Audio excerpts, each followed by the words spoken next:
Okay guys, Matt here. This is part 2 to my my video on mini controllers and DMX desks. This part is regarding the DMX desk. If you haven't seen the first part to this video, I suggest you go and have a look at it. If you're watching this on Brian DJ Tutor's question and answers forum for lighting effects, look in that direction and you should find it somewhere down there.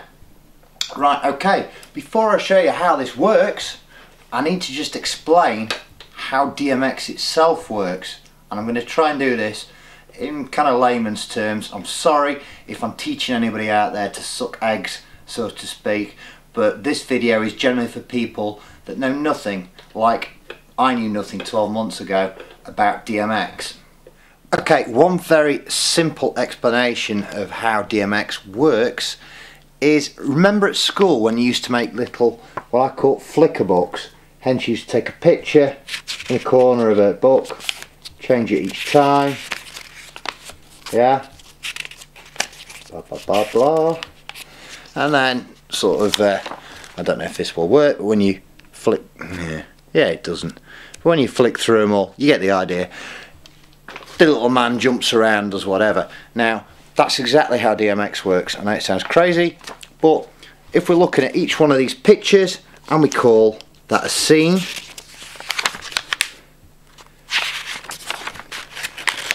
very badly done that,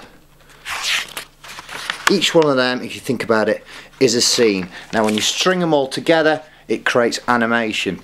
Now with DMX, what you need to essentially do is create a scene for all your lights, and then you create many scenes and you string them together, and that creates your light show. Okay, I'll now show you the other way it works. Okay, this is the other bit that you need to get your head around. I'm not very good at art, never was, in fact failed it in GCSE. Right, this here is your DMX desk. You take your DMX cable out into your first light. That may be a par can, it can be whatever.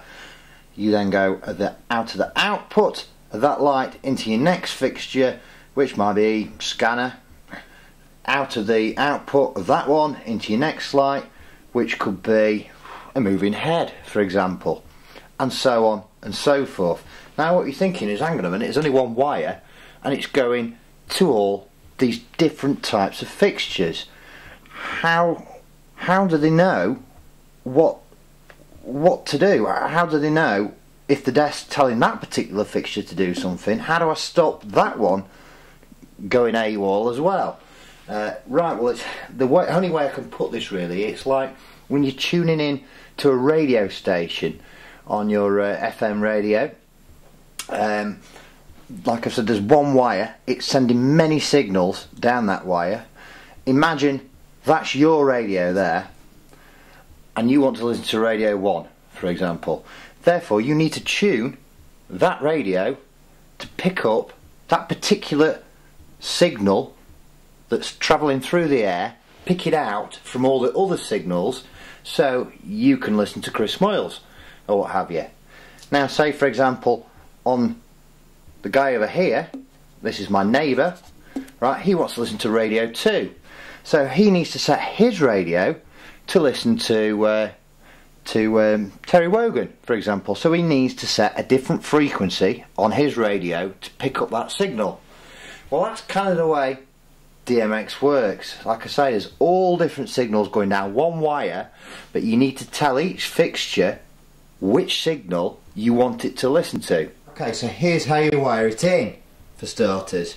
You go out of the DMX output there on the desk, on the DMX desk, and I've actually, this wire is going into the back of my first fixture, which is an LED par 64 can from American DJ. Now I'm actually using 2 of these in the demo. Now you would think that will go out of the back of the first par can that's connected to the desk into the back of the other par can. Well, the answer is no, I don't, because I don't have to. I've gone actually into the back of this light, which is a ProLight Acme or ACME Dynatwin. So I've gone from there into the DMX input on there, out of that DMX output into the input of the second par cam. Right, now we need to set up the DMX addresses. Very simple. My first fixture is going to be, which I'm going to call on the desk, scanner number 1.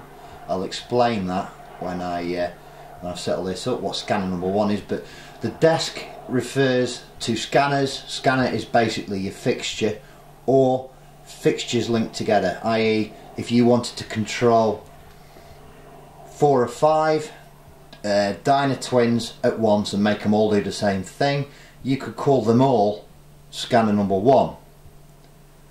We're going to call these two par cams scanner number 2. Even though it says scanner, not scanners, plural, it's going to control both of these and they're going to do exactly the same thing. Right, DMX address. Okay, so we go to the back of this fixture and it's the old dip switch situation. I don't know if you can see there. There's I'll try and get better focused on it. Probably can't with this camera, but there's a list of numbers. There we go. 1, 2, 4, 8, 16, 32, 64, 128, 256, and then one good option. Right, we want to set these dip switches to channel number 1. So this is the easy one. I literally just flick the first dip switch across, the one that's got number 1 next to it. There you go, if you can see that, that's the opposite way to the rest of them. The DMX desk will now understand this to be fixture number 1. Very easy, that one. To the par cams now. These lights are different. These use an LED display to set your DMX address. As you can see there, it's on 3, 4, 5. Now, I've said I want to set these to fixture number 2. Does that mean I just put number 2 in there and then all should be good? If I did the same on with the other one and set it to number 2, but no, DMX don't work like that. You need to be actually 16 channels apart or 16 numbers apart. So I need to set this light to 17. Hang on, I've gone the wrong way. 2, 3, 4, 5, 6, 7, 8. There we go, and so on and so forth. Number 17. I think the reason they do that is to avoid any kind of like interference that may cause problems. So I've set that to number 17. So now on my desk over there, it's going to recognise that fixture as scanner number 2.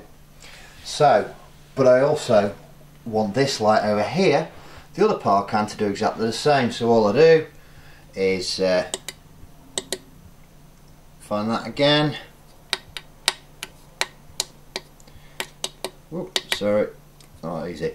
And again, it's on scanner number 1. I need to get it to 17.